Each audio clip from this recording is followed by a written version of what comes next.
Hey John, thanks for having me out here. It's a pleasure to have you out here. Thank you. Yeah, looking forward. Just looking for a little 3-hole, maybe get a little playing lesson. Down here in Florida, it's obviously very busy, so we don't get much time to get out onto the course and play.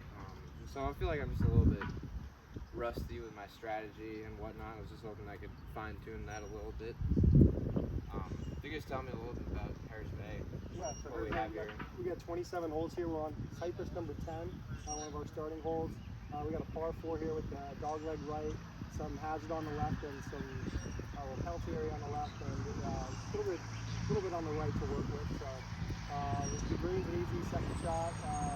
We have a short iron in as long as we get the fairway shot out there. Good spot. Okay. So what has been your biggest struggling piece, I guess, on the golf course when you've been rusty? Just around the greens, around second shot, driver. What has it been? I feel like definitely getting off the tee. I'm not putting myself in great positions, and I find that is where my scores rise a good amount. Staying away from dead areas, and I know that's something that I have to be doing. Yeah. It's just when I'm actually in the round and thinking about it, it's hard to really put that into fruition.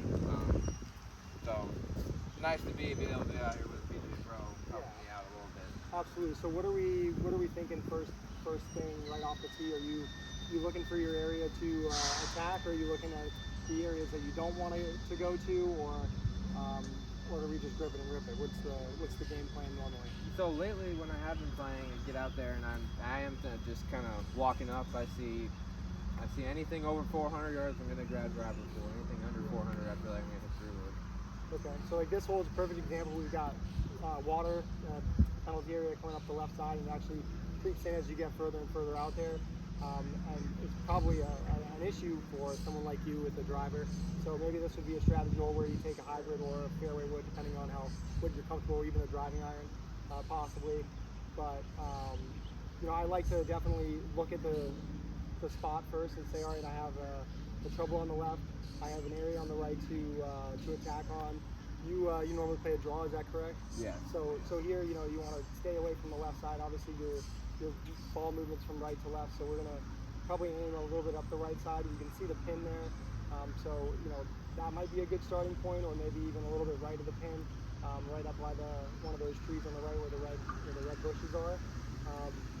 I like to aim small, miss small, so we probably pick the smallest target we can, and I think that works for most golfers. Or picking a zone. A lot of people like to pick target zones where they go in between two items. That's kind of what I do. So I would go in between like that tree out in the back and then the pin on the left, and fire away and make sure we're not thinking any bad thoughts before the swing, thinking positive, what we can do to make a good swing and a good effort on the follow through. So yeah, I got driver in my hand. That is something that if I pull it a little bit, it can go in that water. You're saying that, especially even off the first tee like this, may not be the best to just. Yeah, I mean, just don't risk anything. Really. Especially first shot of the day. It depends on what you're comfortable with. I don't know your game super well, but you could be more comfortable with the driver than you are with a 3-wood or the driving iron with a hybrid. So it is up to you. But personally, I would just take a driving iron or hybrid right down the fairway here. But I think for the sake of this lesson, we'll hit the driver because you want to work on the driver. So I think let's do it. Okay. And as far as one more thing, as far as leaving yourself proximity to the hole, you just want to pretty much leave yourself a good shot, good angle with something comfortable in. Yeah, I mean. Are you thinking about the number? I guess is what I'm asking. I like to think about the number. This is a short hole. That's why I would say you can hit the 3-wood or the hybrid or the driving iron. You have plenty of distance to get out there and have a 170 yard at the most shot in. But here you're probably going to have a short wedge with the driver, and it's nice to think about what club is best, what the best club for you is going into your next shot, because obviously you want to score one, you want to be most comfortable with the club that's in your hand. So yeah, perfect. Well, let's get to it. Thank you. Yeah, appreciate it. Let's do it.